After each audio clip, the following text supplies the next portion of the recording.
खुलुमबाय लोगोफोर दिनैबो जोंनिया माने अखा हानानै खामानिया माने जिर' माने खामानि मावनो थांनानै गिदिंना फैफिननांदों आरोना बिनिफ्राय माने मोनसे कमेन्टखौनो माने सानै साथाम मानसिया एखे कमेन्ट खालामनायनि थाखाय आं बे भिडिअखौ लाबोनाय जादों माने कमेन्टआ गाज्रि कमेन्ट नङा माने ओरैबायदि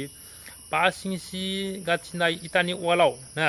5 इंसि गाथिनाय इटानि वालाव माने 3 इंसि काटनि दरजा बा खिरखि फ्रेम होजायोना होजाया होननानै माने जोबोद मोजां कुइसन आरो इयो माने गोबां मानसियानो माने न' लुनायाव सानो जे माने 5 इंसि इटानि गाथिनियाव 3 इंसि काटनि दरजा फ्रेम बा खिरखि फ्रेम होजायोना होजाया होननानै बांसिनानो 5 इंसि इटा गाथिनि वालाव 3/4 दरजा फ्रेम बा खिरखि फ्रेम होयो दा बिथांमोननि कुइसना जादों 3/3 दरजा खिरखि फ्रेम होजायोना होजाया होननानै 3/3 बाबो दरजा बा खिरखि फ्रेमखौ होजायो नाथाय बे दरजा बा खिरखि फ्रेमनि काटआ माने मोजां बिफांनि काट जानांगोन गोरलै बिफांनिखौनो जुदि होयोबा काटआ देबनो चान्स थायो आरो आं मोनसे उदाहरन हिसाबै नै बै आंनि उनाव थानाय न'आव माने बिदिनो होनाय दोङो आं नोंथांमोननो देखायगोन इखो नोंथांमोना जुदि चेनेलाव गोदानबा चेनेलखौ लाइक शेयार खालामनांगौ आरो साबस्क्राइब खालामना ला बेल आइकनखौ दामनांगौ जाहाथे जोंनि भिडिअ नोंथांमोननियाव सहैग्रोयो दानिया बेखौ आं देखायनोसै नोंथांमोननो आं एग्जाम्पोल हिसाबै बे न'आव थानायखौनो खिन्थिनोसै आरोना माने बेयावबो दोङो बिदिनो 5 इंसि इटानि वालाव मोननांगोना 5 इंसि इटानि गाथिनाय वालाव माने 3/3 दरजा खिरखि फ्रेम होनाय बे न'आव दङ आरो नोंथांमोननो प्रुफ होनोसै आङो माने बे न' भितराव थांनानै खिन्थिनोसै दोंमारना गैमारा माने 3/3 दरजा फ्रेम बा खिरखि फ्रेम नै नोंथांमोना नायनो हागोन बेनो आरोना बेनो जाबाय 3/3 दरजा फ्रेम नैबो 3/3 दरजा फ्रेम नोंथांमोना काटखौ नुनानै एसे हमनो हादोंबो जानाय बे मा बिफांनि काट आं दा खोन्थागोन नोंथांमोननो भिडिअखौ जोबजासेल' नायलां नैबे बेयो खिरखि आरोना बेयो खिरखि फ्रेम काटखौ मोजां नायना ला नोंथांमोना नै खायसे मिस्ट्रिफ्रा काटखौ नुबानो सिनायोमोन आरो आं दा खोन्थागोन खिन्थु दा खोथाया नैफोरो माने 3 पाल्लानि खिरखिमोन आरो इयो 3 पाल्लानि खिरखि माने इयो न'आ सात माने बिल्डिं आरो 7 थालायनाय बेफोर जाबाय ओइ फेनालायग्राया प्लास्टार जाजोब्बाय इयो फ्ल'रा जायाखै बेफोर जाबाय 3/3 दरजा फ्रेम दा 3/3 दरजा फ्रेमा 5 इंसिनि गाथिनाय वालावनो दारि होना खिन्थु माबायदि बिफाङा जानांगोन ना बेखौथ' खोन्थाखाबाय जेनेबा बियो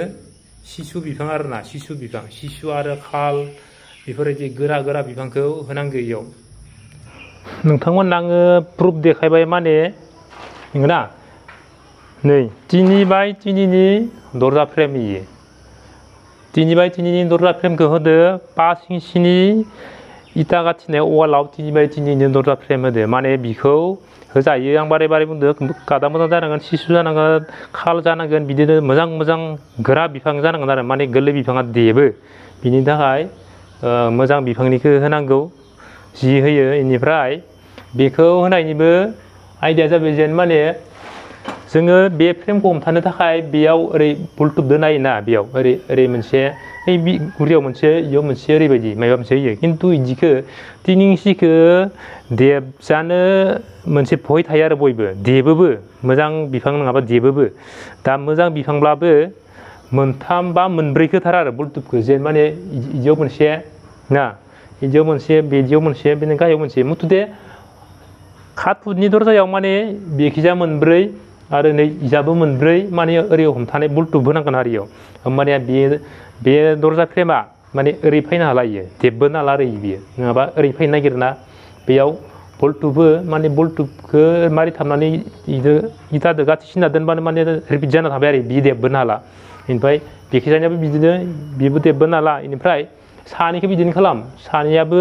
3/3 नालाय फिसा जायो बिनि थाखायनो माने बिखौबो खालाम माने बे दरजा फ्रेमनि सायावथ' लिंटार थाखायो नालाय माने बे फ्रेमाव बुलटुब होनानै बे लिंटारदो माने थालायदो रिपिट थालिफा आरो अब्लानिया बेबो बोरै देबबोनो चान्स थाया बिनि थाखायनो माने होजायो खिन्थु मोजाङै खामानिखौ मावनानै होनांगोन आरो नङाबा देबगोन देबनायनि उनाव माने ओरैबायदि भेसाल जागोन माने जिथिया दरजा खुवायनो दरजा पाल्ला खुवायनो गोनां जायो बै समावसो माने बेनि देबनायनि रिजाल्टनि खस्थ'खौ मिथिगोन आरो जाय समाव माने दरजा पाल्ला खुवायो बेनि थाखायनो बेखौ 3x3 होबाबो माने मोजां काटनि हो आरो देबनायनि सुबिदाखौ होथारना चान्स होथारना माने देबोबा उनाव माने ओरैबायदि खस्थ' जागोन माने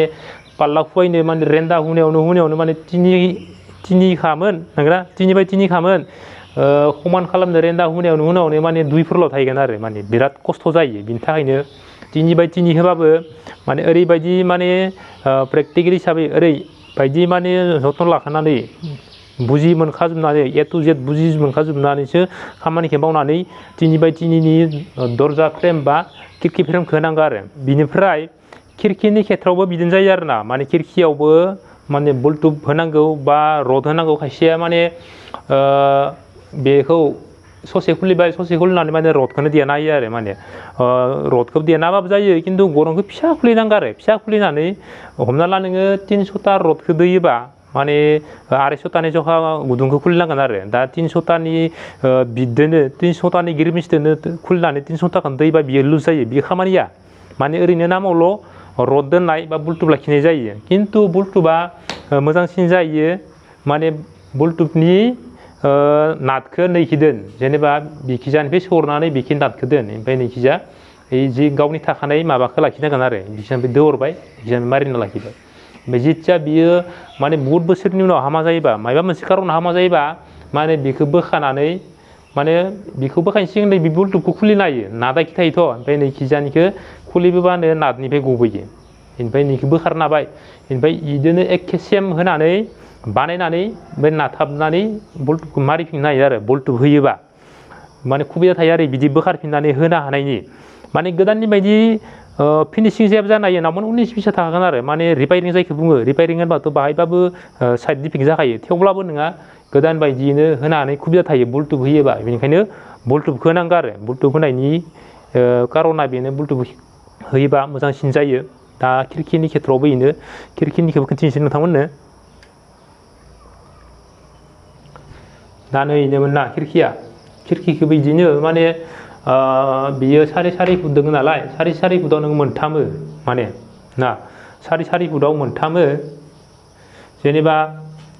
बिदियाव मोनसे गेजेराव मोनसे ना गेजेराव मोनसे गाहायाव मोनसे बिदिनो मोनथामो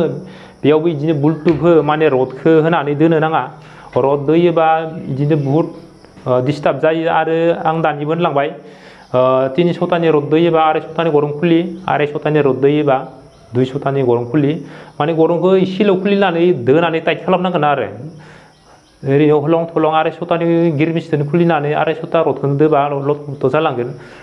दय होनलांखाबाय आं 300तानियाव बेबायदिनो माने 300ता दोबा 250ता खुलि 250ता दोबा 200तानि गरं खुलि आरो दा बेयाव माने गोबाङानो खिरखि फ्रेमखौ लांदाङै दोननानै उनाव ग्रिल मारियो आरोना ग्रिल मारियो जेनेबा ग्रिला मोनसे डिजाइन फायो डिजाइन बानायनानै ग्रिलखौ मारियो कालार होनबा ग्रिलखौ मोजां नुलाङो खिन्थु ग्रिला सिखावनि थाखाय न'आव सिखाव हाबनायनि थाखाय बिराद खहस आरो मानो होनबा ग्रिलखौ बानायना रेडिमेड बानायना लाबखानासो नैफोराव ओरै माबाजोबनो हायोना ग्रोब लगायनानै गाजाल सुख्रुबदो मारिनो हायो आरो ओमफ्राय बिदिनो सुख्रुब मारिनायनि थाखायनो सिखाव हाबनो थाखाय न'आव सिखाव हाबनो थाखाय ग्रिला खहस जायो आरो माने सुख्रुबा आजिखालि मेचिन फिसा फिसा खुलदाम लगयो ओमफ्राय ग्रिलखौ बोखारना सिखाव हाबनो खर' जायो खहस जायो दा जुदि बेखौ गरं फलंनानै नंगौना गरं फलंनानै माने बेयाव जुदि रड सोखायोमोनबा 12 mmनि प्लेन रडखौ सोखायोमोनबा 6 इंसि बाय 6 इंसि बा 8 इंसि बाय 8 इंसियाव रड सोखायोमोनबा खिरखि फ्रेमाबो जब्द जायो आरो सिखाव हाबनायनि सुबिदाया गैया जायो आरो दा नोंथांमोना ग्रिल होनो नाङा श'नि थाखाय भबिसतनि थाखाय ग्रिल होनो नाङा माने रड सोनांगौ रड सोयोबा खिरखि फ्रेमाबो जब्द जाबाय सिखावनि हाबनो हानायनि सुबिदायाबो गैया जायो आरो ग्रिल होबा साइज नुयो खिन्थु साइजजों गासैबो खामानियाव माने दावगानो हाया आरो माने लस जायो मोजांखौ नागिरोबा इखि लस जायो दा बेखिनियानो 5 इंसिनि इटा गाथिनायनि वालाव 3x3 दरजा खिरखि फ्रेम होनायनि ओंथिया बेनो आरो दा आं बेखिनियावनो भिडिअखौ लाखिथ'नाय जाबाय गोजोन्थों।